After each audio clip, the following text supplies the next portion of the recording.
Hi guys, welcome back to my channel, Ask Tari. Today we are going to be talking about moving to Canada as an international student. I'm wearing my spectacles because I have been on the internet looking up links and trying to find as much information as I can about this process. Okay, I think I should remove them now because they're causing a bit of a glare. So guys, before I continue, today I come with a humble heart. I'm humbly asking for you guys to subscribe to my channel. All I need is 1,000 subscribers. That's all I'm asking from you. If I get to 1,000 subscribers, you don't have to subscribe. I just need that minimum 1,000 subscribers. So please hit the subscribe button. And yeah, that's all I ask from you. That's all I want. That's it. If you just subscribe, I'll be happy. Anyway, moving on.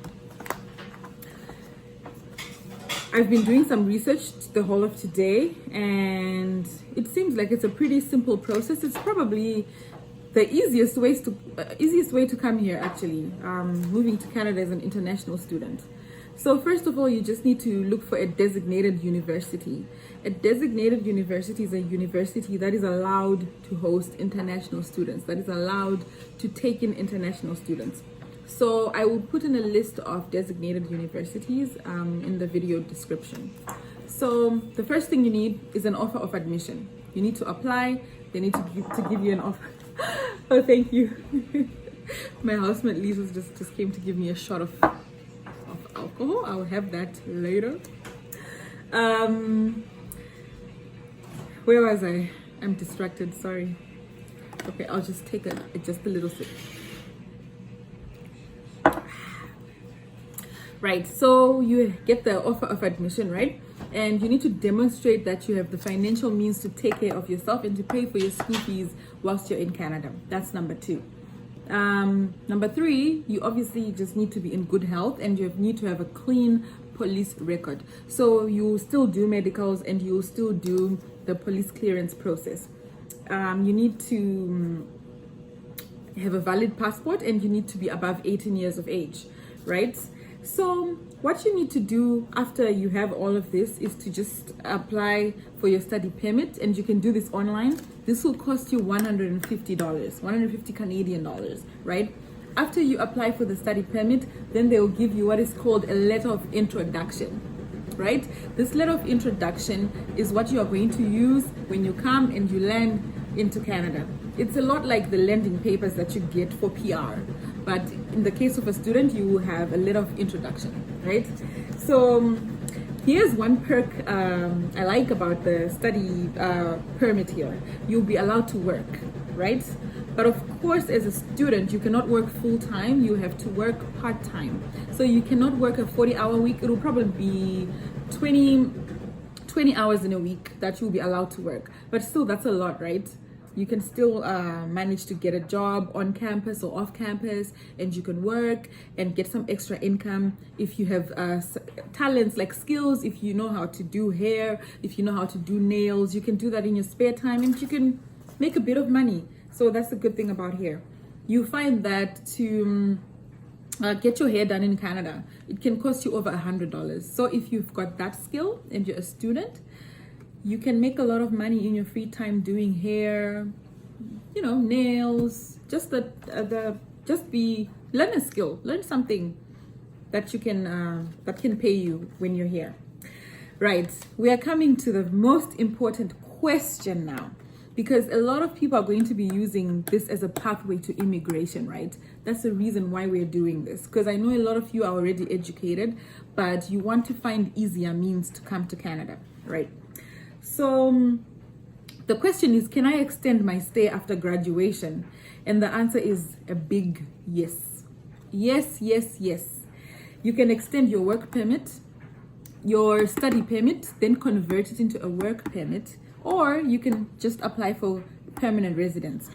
Now, ladies and gentlemen, this is the advantage of studying in Canada. Now that you have studied here, you have worked here, and you have a little bit of Canadian experience, right? Even as a part-time student, this will increase your marks in the express entry poll, right? Remember, our marks We are at 470 right now, and we're failing to go past that mark because we don't have Canadian experience. We don't have a Canadian degree or a Canadian qualification. With this now, you will be able to get more points, so you will be very competitive in the pool. And for those that would want to apply for the Atlantic pilot program, if you go to a university in the Atlantic provinces, right, as a graduate, you'll be able to apply for PR via the Atlantic pilot program. So it will be a cheaper way for you to immigrate after you finish uni. So you need to think properly, consider the uni that you want to go to, and yeah, think of your long-term goals, how you would want to immigrate afterwards. If you want to immigrate via AIPP, apply to a university in the Atlantic program. If you want to immigrate via the regular PR process, then apply to any university, right? Moving on, let's look at some of the benefits of studying in Canada. This will be a lot similar to the benefits of moving to Canada. First thing, there's a good quality of life. In Canada, we don't have much crime. It's located in such a way, it's in such a way that we don't have many conflicts with the rest of the world. It's just isolated. It's just in its own area. It's cold, right? Nobody wants to come and have conflict in a cold country. So it's pretty safe to be here. Job opportunities. There are lots of job opportunities for students whilst you're studying. After you're done studying, it will be easier to get a job if you have a Canadian degree and if you've had a bit of Canadian experience whilst you're working here, right?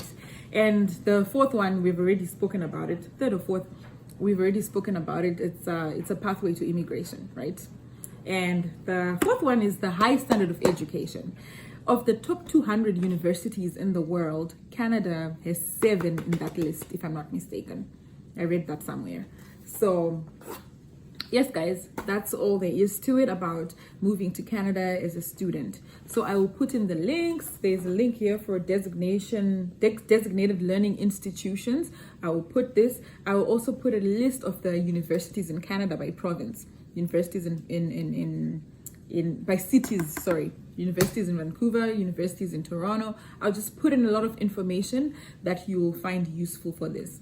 So yeah, I think this video will be mostly beneficial to parents who would want their kids to come to Canada and eventually become immigrants, eventually relocate. It will also be helpful for adults who want to come and immigrate to Canada eventually. You can come and do a master's and then from there get a work permit and then from there become a permanent resident. So I hope this helps someone, or this helps someone's parent, or there's a student out there who's watching this video and they are thinking, where can I go after uni?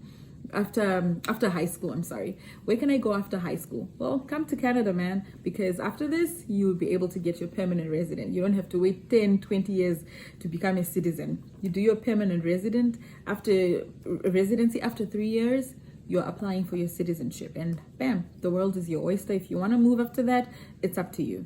So I hope you like this video, guys. Please subscribe, guys.